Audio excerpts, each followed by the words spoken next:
In a small courthouse in the middle of a busy city, things were already tense. People sat quietly, waiting for their cases to be called. Among them was a young woman with dark skin, dressed neatly in a blouse and skirt. She had come to the courthouse that day because she was supposed to testify as a witness in a minor traffic violation case involving her neighbor. It seemed like a routine matter, and she wasn't expecting anything out of the ordinary. The courtroom was quiet, except for the occasional shuffle of papers or murmurs between lawyers. When her name was called, she stood up confidently and walked to the witness stand. Everything started off normally. She answered the questions calmly and clearly. But then, something happened that changed everything. At one point, she asked the judge a question about a procedural detail. She didn't mean any harm. She just wanted to understand what was going on. Her tone was polite, almost timid, but it must have rubbed someone the wrong way. A police officer standing near the front of the room suddenly stepped forward. He was tall, broad-shouldered, and wearing his uniform with authority. His badge glinted under the fluorescent lights as he moved closer to her. Without saying a word, the officer grabbed her arm tightly. She gasped, caught off guard by the sudden movement. "What are you doing?" she asked, her voice trembling.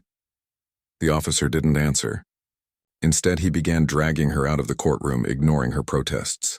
"I'm here to testify," she said, trying to pull away. "You can't do this." People in the courtroom watched in stunned silence. Some exchanged worried glances, while others looked down at their laps, unsure of what to do. The woman stumbled as she was pulled along, her shoes scuffing against the tiled floor. She tried to explain herself again, raising her voice slightly, but the officer only tightened his grip. By the time they reached the hallway outside, her arm ached, and tears welled up in her eyes. Once they were out of the courtroom, the officer finally spoke. "You were being disruptive," he said gruffly, his tone dismissive. "This is how we handle situations like this." But the woman shook her head, her heart racing. "I wasn't being disruptive," she insisted. "I was just asking a question. You didn't have to treat me like that." The hallway was empty except for a few people passing by, none of whom stopped to intervene. The woman felt humiliated, not just because of the way she'd been treated, but also because everyone in the courtroom had witnessed it. She couldn't believe what had just happened. All she had done was show up to fulfill her civic duty, and now she was standing in a cold, sterile hallway, feeling like she'd been stripped of her dignity. As she tried to compose herself, she pulled out her phone with shaking hands. There was only one person she could think to call in that moment, her older brother. He worked in law enforcement too, though in a very different role. She knew he would know what to do.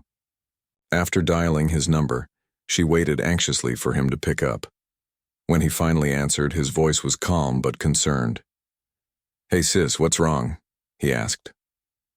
Taking a deep breath, she told him everything. The question she'd asked, the officer's reaction, the rough way she'd been dragged out of the courtroom.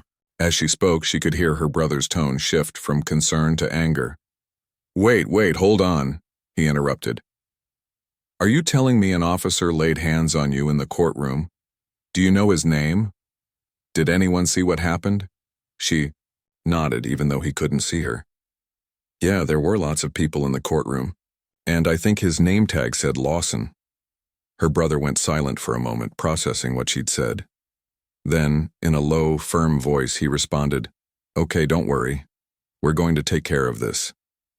Little did the officer, or anyone else, know the woman's brother wasn't just any law enforcement official. He held a high-ranking position in internal affairs, the division responsible for investigating misconduct within the police force. Known for his integrity and no-nonsense approach, he had spent years holding officers accountable for their actions. And now, thanks to this incident, Officer Lawson was about to find himself in the spotlight. For the woman, the ordeal was far from over.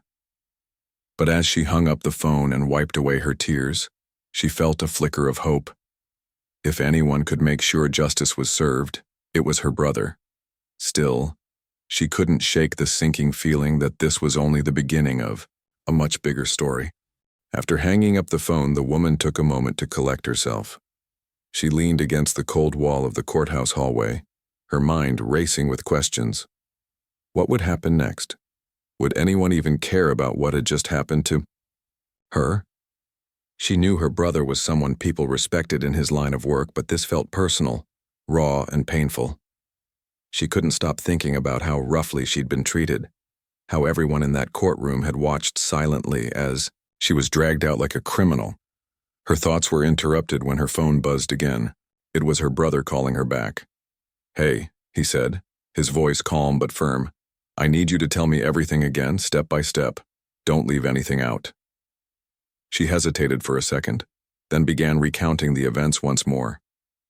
This time she went into more detail, the way the officer grabbed her arm without warning, the look on his face when he ignored her protests, the stunned expressions of the people in the courtroom. Her brother listened carefully, asking occasional questions to clarify certain points. When she finished, there was a long pause on the other end of the line. Finally, her brother spoke. "Okay, here's what we're going to do," he said.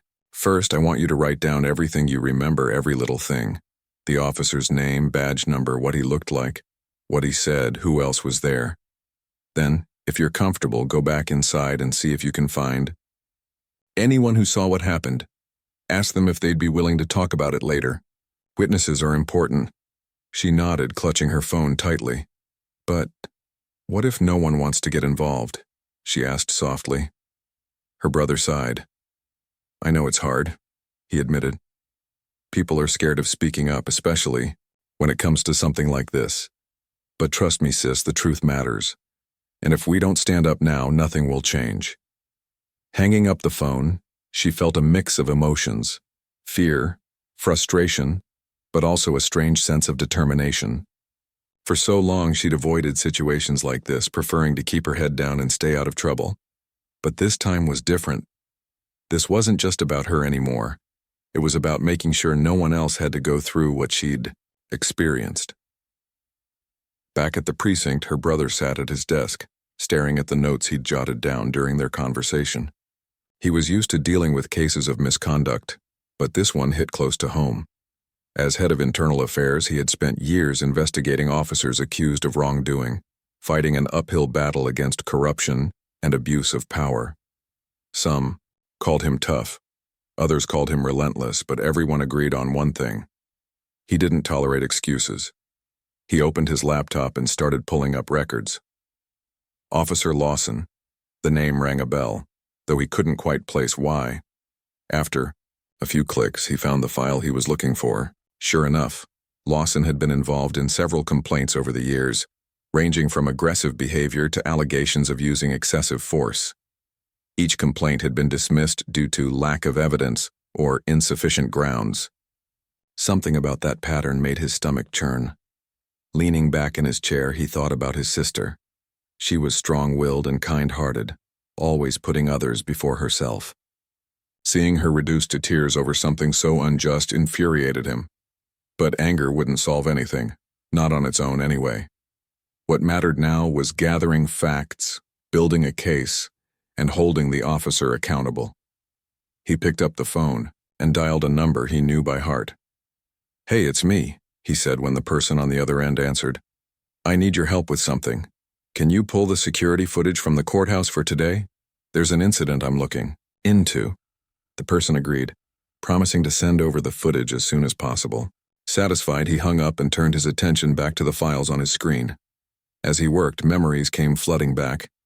Memories of growing up with his sister, protecting her whenever bullies tried to pick on her at school, teaching her how to ride a bike, cheering her on at graduation. They weren't just siblings, they were partners in life, always looking out for each other. Now it was his turn to step up and make things right. Meanwhile, back at the courthouse, the woman decided to follow her brother's advice. Taking a deep breath, she walked back into the courtroom, where the trial was still underway. She scanned the room, trying to spot anyone who might have seen what happened. Near the back, she noticed a middle-aged man scribbling notes in a notebook. He looked familiar. Maybe he was a reporter. Slowly, she approached him and cleared her throat. "Excuse me," she said quietly, hoping not to disturb the proceedings. The man looked up surprised. "Yes?" he replied. She hesitated for a moment, then explained what had happened earlier. To her relief, the man nodded sympathetically. "I saw part of it," he admitted. "That officer definitely seemed rough with you. If you're planning to report it, I'd be happy to share what I saw." Her heart lifted slightly at his words. Maybe not everyone was afraid to speak up after all. Over the next hour, she managed to talk to 2 more people who had witnessed the incident. A young woman sitting near the front row and an older gentleman who had been waiting for his own case to be heard. Both agreed to support her if needed, giving her a glimmer of hope amidst the chaos. By the time she left the courthouse, the sun was setting, casting long shadows across the city streets. She felt drained, but oddly empowered. For the first time in hours, she allowed herself to believe that justice might actually be within reach. All she had to do was trust the process, and trust her brother to guide her through it. At the precinct, her brother stayed late into the night, reviewing the security footage that had finally arrived. Watching the video confirmed everything his sister had told him. The officer's actions were completely unnecessary and disproportionate to the situation. Worse yet, the footage showed that the judge hadn't intervened, nor had anyone else in the courtroom spoken up to stop it. He forwarded the clip to his team, along with instructions to begin drafting a formal investigation. Then, he sent a text to his sister. "We've got this. Stay strong." As he packed up his things and headed home, he couldn't shake the image of her tear-streaked face from his mind. He promised himself and her that he wouldn't rest until the officer was held accountable. Because in the end, it wasn't just about one bad decision or one reckless act of force. It was about sending a message. No one was above the law, not even those sworn to uphold it. The next morning, the precinct buzzed with hushed conversations. Word had spread quickly. Someone high up in internal affairs was personally investigating an incident involving one of their own. Officers exchanged uneasy glances as they poured coffee or flipped through files. No one wanted to say it out loud, but everyone knew what this meant. When someone from IA got involved, especially someone like him, trouble was bound to follow. Officer Lawson, however, remained oblivious. He strolled into the station just like any other day, sipping his usual black coffee and chatting casually with a few colleagues about last night's game. To him, yesterday's events at the courthouse were already fading into the background. Sure, dragging that woman out might not have been the smoothest move, but he figured it wasn't a big deal. People misunderstood cops all the time. It came with the job. What did he have to worry about? That illusion shattered when his sergeant approached him later that morning. "Hey, can I see you in my office for a sec?" the sergeant said, his tone clipped. Officer Lawson frowned but nodded, setting down his cup before following the man inside. Once the door closed, the sergeant wasted no time getting to the point. "There's been some noise about what happened yesterday," he said, folding his arms across his chest. "Care to explain yourself?" Lawson blinked, caught off guard. "Noise? About what?" he asked, his voice tinged with confusion. The sergeant sighed and leaned back in his chair. "You know exactly what I'm talking about. The woman you dragged out of the courtroom. Some folks are saying it looked excessive." "Excessive?" Lawson scoffed, shaking his head. "She was being disruptive. I was just doing my job," he insisted. "If anything, she should be thanking me for handling it discreetly instead of making a scene." The sergeant didn't respond right away. Instead, he stared at Lawson, his expression unreadable. Finally, he spoke again. "Just tread carefully, all right? This isn't over yet." Lawson left the office feeling irritated but still unconvinced that he'd done anything wrong. As far as he was concerned, the whole thing was blown out of proportion. But as the day wore on, something nagged.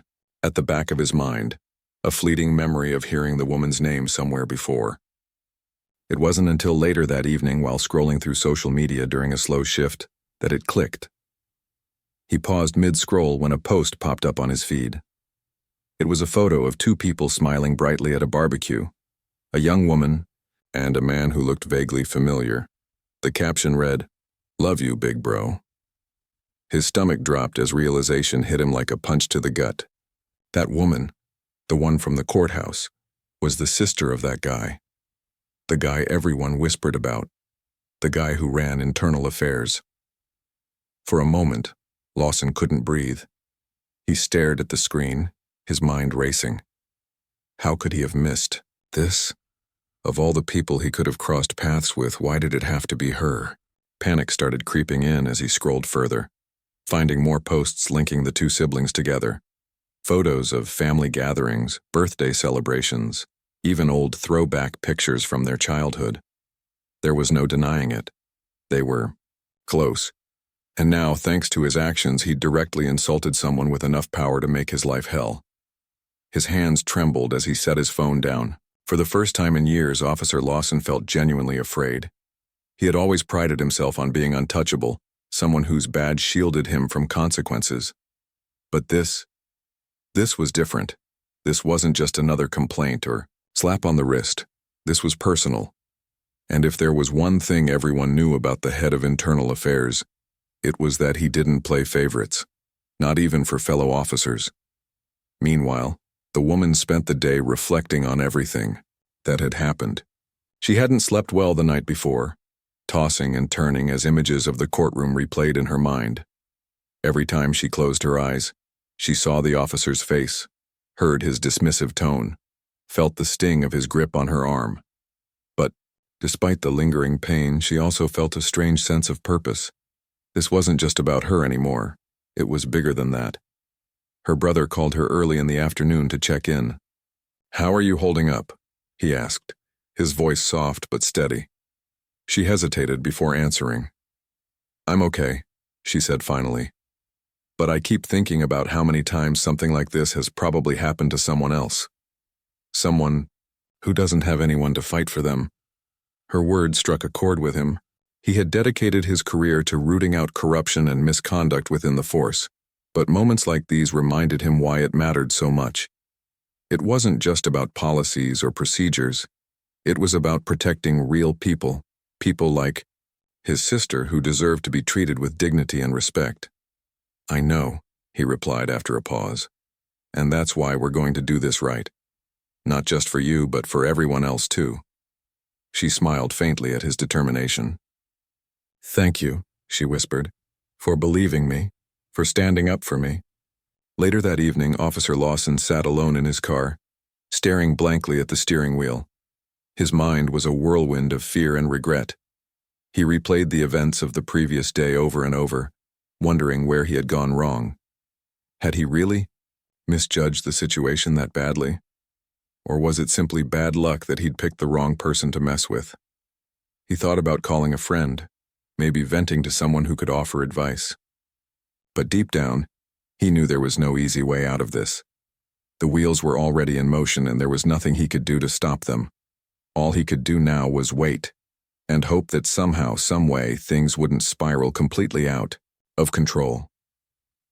As he drove home, the city lights blurred past his window, casting shadows across his face. For the first time in a long time, Officer Lawson realized the weight of his actions. Whether he liked it or not, accountability was coming, for him and perhaps for others like him. The investigation moved quickly. The man in charge of internal affairs didn't waste any time once he had all the pieces in place. He gathered his team early the next morning, laying out everything they had so far. The security footage from the courthouse, witness statements, and the officer's disciplinary record. Everyone in the room could feel the weight of the situation. This wasn't just another case. It was personal for their boss, and that meant no corners would be cut. "Let's start with the basics," he said, his voice calm but firm as he stood at the front of the room. "We need to establish exactly what happened in that courtroom. Was the officer justified in removing her? Did he follow protocol? And most importantly, did he use excessive force?" His team nodded, already flipping through notes and pulling up files on their laptops. They knew better than to underestimate him. He expected results and fast. First, they reviewed the security footage frame by frame. The video clearly showed the woman standing calmly at the witness stand asking a question. There was no yelling, no aggressive body language, nothing that would suggest she was being disruptive. Then came the moment when Officer Lawson stepped forward. The camera caught the split second when he grabbed her arm, yanking her toward the exit without warning. Even watching it silently, the tension was palpable. One of the investigators muttered under her breath, "That doesn't look good." Next, they turned to the witnesses. The young woman who had been sitting near the front row described how shocked she was by the officer's behavior. "It felt like overkill," she said during her interview. "She wasn't causing trouble. Why did he have to drag her out like that?" The older gentleman echoed similar sentiments. "I've seen officers handle situations before, but this felt unnecessary," he added.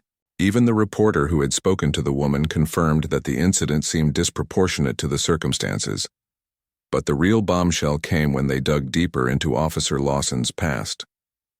What started as a routine review of his file turned into something much bigger. Complaint after complaint surfaced, allegations of rough treatment, verbal abuse, and even accusations of racial bias. Most of these complaints had been dismissed due to insufficient evidence, but patterns began to emerge. Witnesses often backed out of testifying, or key details conveniently disappeared from reports. It was clear that Lawson had operated under a cloud of impunity for years, assuming his badge protected him from consequences. When the investigator in charge presented these findings to his boss, the man sat quietly for a long moment, absorbing the information.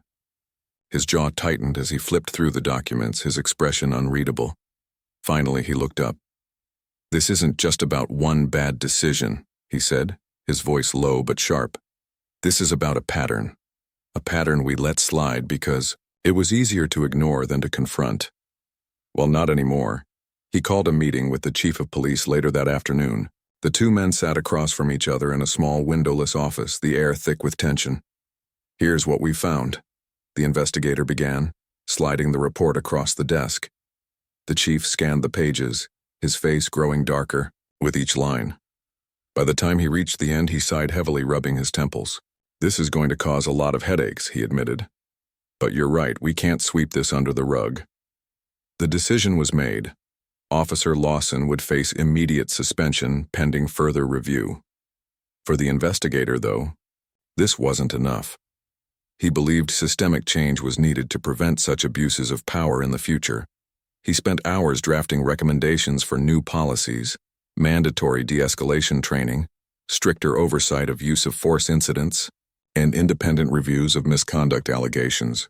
If nothing else, he wanted to make sure that what happened to his sister wouldn't happen to anyone else. Meanwhile, the woman continued to process everything that had unfolded. She hadn't expected things to escalate so quickly.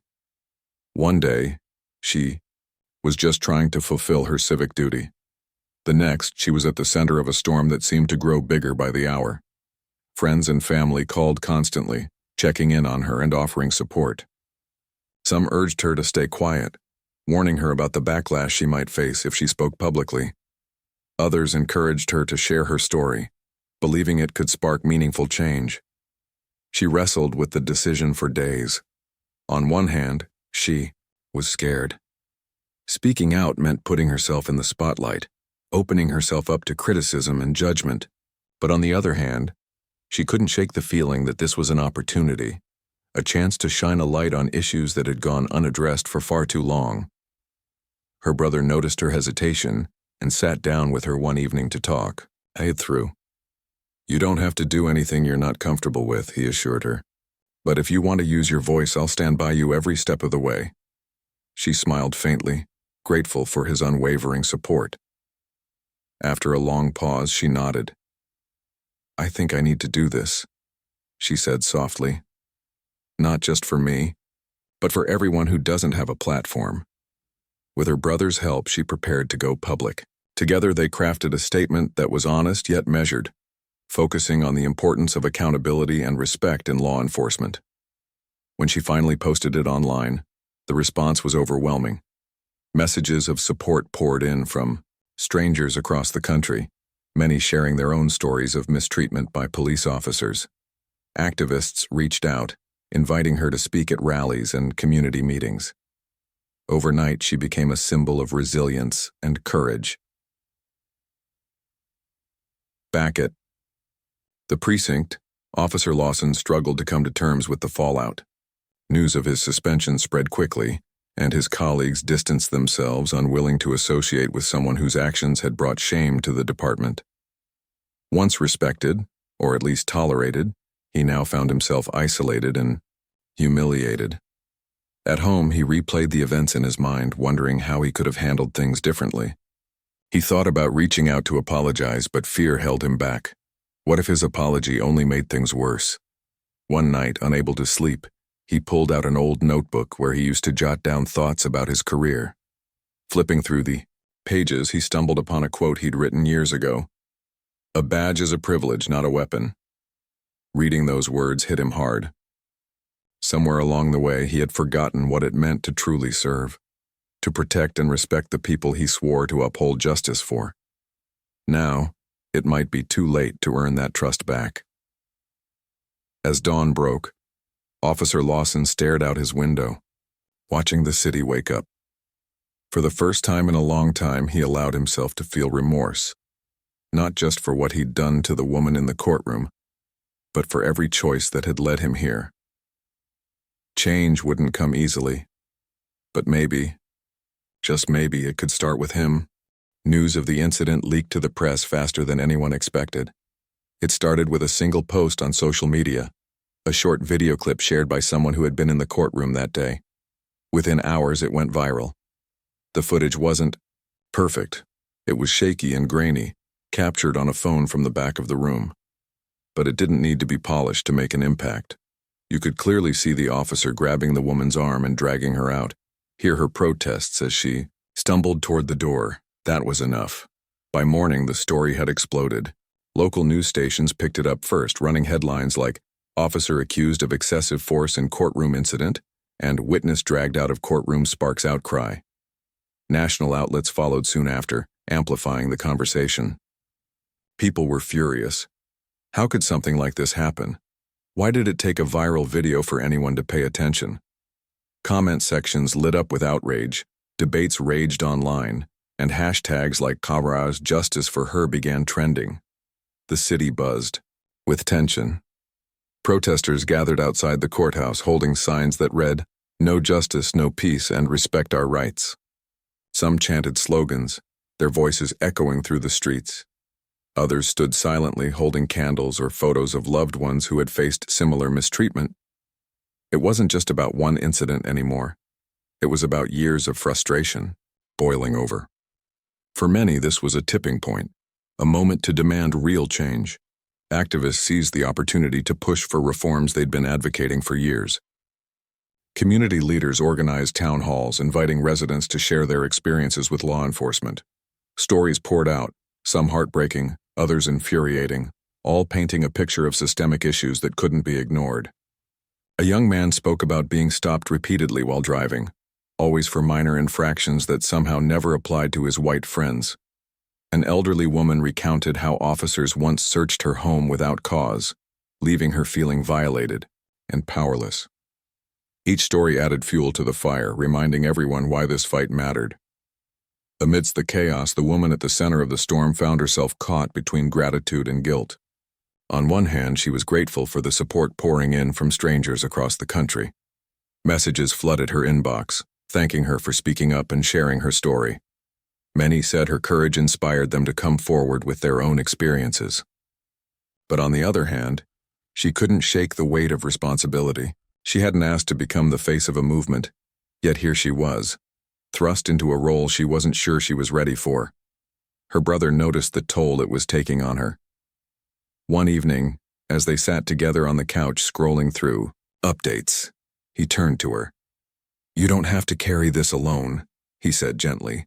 "If you want to step back, take a break. I'll handle everything. You've already done so much." She shook her head, though her eyes glistened with unshed tears. "I can't step back," she replied softly. "Not now. Too many people are counting on me. They're saying, 'Finally, someone is listening.' What kind of person would I be if I walked away?" Her brother nodded, understanding where she was coming from. He admired her strength but worried about how much she was sacrificing. Still, he promised to stand by her side no matter what. Together, they mapped out a plan. She would continue sharing her story, but only on her terms. They set boundaries. No late-night interviews, no engaging with trolls online, and plenty of breaks to recharge. It wasn't perfect, but it helped her feel more in control. As the days passed, the pressure mounted. Reporters camped outside her home, hoping for a comment. Critics questioned her motives, accusing her of seeking attention or stirring up trouble. Some even tried to discredit her, digging into her past for anything they could use against her. But she refused to let them win. With her brother's guidance, she stayed focused on the bigger picture, creating lasting change. One afternoon, she attended a community meeting hosted by local activists. The room was packed, filled with people, eager to contribute to the conversation. When it was her turn to speak, she took a deep breath and stepped up to the mic. "I didn't plan for any of this to happen," she began, her voice steady despite the nerves bubbling inside her. "All I wanted was to testify in a court case. But now I realize this is bigger than me.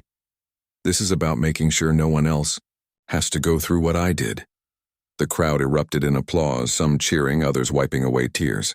Afterward, several attendees approached her, thanking her for putting words to their pain. One woman hugged her tightly, whispering, "You're giving us hope." In that moment, she felt a surge of determination. If her voice could inspire even one person to keep fighting, then every challenge was worth it. Meanwhile, the fallout for Officer Lawson continued.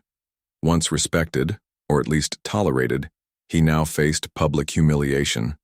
Friends distanced themselves, unwilling to associate with someone whose actions had sparked such backlash. His family struggled too, fielding angry calls and messages from strangers. Even simple trips to the grocery store became unbearable, as people recognized him and glared or muttered under their breath. The isolation ate away at him, leaving him bitter and defeated. Desperate to salvage his reputation, he reached out to a lawyer hoping to clear his name. But the evidence against him was overwhelming. Security footage, witness statements, and his own disciplinary record painted a damning picture. The lawyer warned him not to expect miracles. "At best, we might mitigate the damage," he said bluntly, "but you need to prepare yourself for the worst." Lawson sank lower into despair. Nights were the hardest. Alone in his apartment, he replayed the incident over and over in his mind, wondering how things could have gone differently. Had he misjudged the situation? Could he have handled it better? These questions haunted him, gnawing at his conscience. For the first time in years, he allowed himself to confront the truth. He had made a mistake, a big one. One evening, unable to sleep, he pulled out an old journal he used to write in during his early days on the force. Flipping through the pages, he found entries filled with idealism and hope. Back then, he truly believed in serving and protecting. Somewhere along the way, he had lost sight of that purpose. Reading those words hit him hard, forcing him to reckon with the person he had become. He decided to write a letter, an apology to the woman he had wronged. It wasn't easy. Every sentence felt inadequate, every word insufficient. But he kept going, determined to express his regret. By the time he finished, dawn was breaking outside his window. Exhausted but relieved, he sealed the envelope and sent it off, unsure if it would ever reach her. Days later, the woman received the letter. At first, she hesitated to open it, unsure if she wanted to hear anything from him. But curiosity got the better of her, and she unfolded the paper carefully. As she read his words, her emotions swirled. Anger, sadness, maybe even a flicker of empathy. She didn't know what to do with it, so she tucked it away, deciding to process it later. For now, she focused on the road ahead. The movement she had unintentionally ignited showed no signs of slowing down. Lawmakers introduced bills aimed at increasing accountability within law enforcement. Activists kept pushing for transparency and reform. And she, alongside her brother, remained committed to the cause. Change wouldn't come overnight, but they were willing to fight for it, one step at a time. Months passed and the dust began to settle. Officer Lawson's case had been reviewed thoroughly and the outcome was clear. He was fired. The decision didn't come lightly, but the evidence against him was overwhelming. His actions in the courtroom were just the tip of the iceberg. Once his history of misconduct came to light, it became impossible to justify keeping him on the force. For some, it felt like justice served. For others, it was a sobering reminder that no one, not even those in uniform, was above accountability. But the story didn't end there. What started as a single incident in a courthouse grew into something much bigger. The public outcry sparked a wave of protests across the city, with people demanding reforms within the police department. Signs reading, "Justice over abuse," and "Accountability saves lives" filled the streets. Community leaders joined forces with activists to push for changes that would ensure incidents like this wouldn't happen again. It wasn't just about punishing one officer. It was about creating a system where everyone, regardless of race, gender, or background, was treated fairly. The woman at the center of the storm found herself thrust into the spotlight. At first, she resisted the attention. She wasn't looking for fame or recognition. All she had wanted was to testify in a minor court case. But as messages poured in from people who saw themselves in her story, she realized she had a responsibility to keep speaking up. Her brother encouraged her every step of the way, reminding her that her voice mattered. Together, they worked with community organizations to advocate for policy changes at both local and national levels. She spoke at rallies, sharing her experience with raw honesty. "I didn't ask for this," she said during one speech, her voice steady despite the crowd before her. "But here we are. And if my story can help someone else feel seen, if it can push us closer to real change, then I'll keep telling it." Her words resonated deeply with those who listened. People cheered, clapped, and cried, moved by her courage. Slowly, but surely, she transformed from a reluctant witness into a powerful advocate for justice. Her efforts didn't go unnoticed. Local news outlets covered her journey, highlighting not only the incident itself, but also the broader issues it exposed. Lawmakers took notice too, introducing bills aimed at increasing transparency and accountability within law enforcement. Some of these measures included body cameras for all officers, independent oversight boards to review misconduct allegations, and mandatory training on racial sensitivity and de-escalation tactics. While progress was slow, it was undeniable. For the investigator leading the case, the outcome reinforced why he had chosen this line of work in the first place. Seeing his sister stand tall and fight for what was right filled him with pride. He knew the road ahead wouldn't be easy. There would always be resistance to change, but he believed in the power of persistence. Every complaint investigated, every policy reformed, brought them one step closer to a fairer system. Still, he couldn't help but reflect on the personal toll it had taken. Watching his sister endure such an ordeal had been painful, and knowing how widespread the problem was weighed heavily on him. Late one evening, as they sat together at a cafe catching up, he asked her, "Do you ever regret going public? All the attention, the pressure, it must have been exhausting." She thought for a moment before answering. "Honestly, there were days when I did regret it," she admitted. "It's hard being in the spotlight, especially when people try to twist your story or attack your character. But then I think about all the messages I've gotten, the ones saying thank you for speaking out or your story gave me hope, and I realize it's worth it. If even one person feels less alone because of what I've done, then it's worth every tough moment." He smiled, squeezing her hand across the table. "You're stronger than you give yourself credit for, sis," he said, "and I'm proud of you. Not just for surviving this, but for using it to make a difference." As they finished their coffee and stepped back onto the bustling street, the city felt different somehow. The air carried a sense of possibility, as though change, real, lasting change, was finally within reach. They walked side by side, talking about the future and the work that still needed to be done. Neither of them believed the fight was over. Systemic issues couldn't be solved overnight, but they also knew that every small victory counted. Every voice raised added weight to the movement. Back at the precinct, things were changing too. Officers attended new training sessions focused on empathy and communication. Supervisors emphasized the importance of treating citizens with respect, reinforcing the idea that a badge was a symbol of service, not authority. Some embraced the changes willingly, while others grumbled about political correctness. But, even among the skeptics, there was a growing awareness that the old ways weren't working anymore. Officer Lawson, meanwhile, faded into obscurity. After losing his job, he struggled to find work, his reputation tarnished beyond repair. Friends stopped calling, neighbors avoided eye contact, and the once confident man became a shadow of his former self. In private moments, he reflected on the choices that had led him here. It wasn't just about the woman in the courtroom.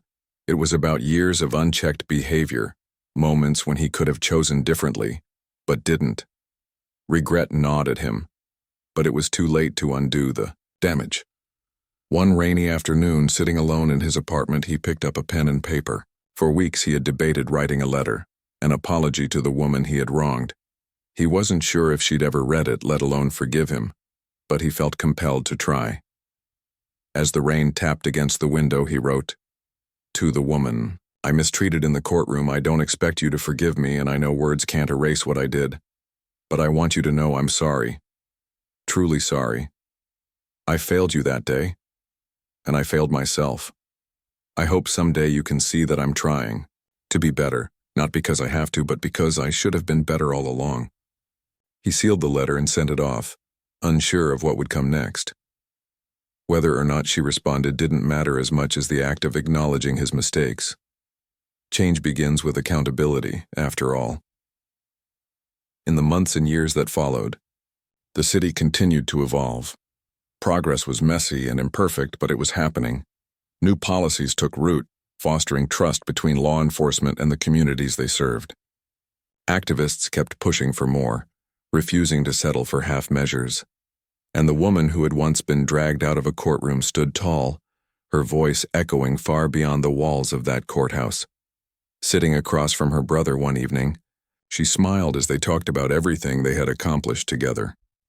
"We've come a long way," she said, leaning back in her chair. "We sure have," he replied, raising his glass in a silent toast. "But like you said earlier, there's still more work to do." And with that, they turned their focus to the future, ready to face whatever challenges lay ahead.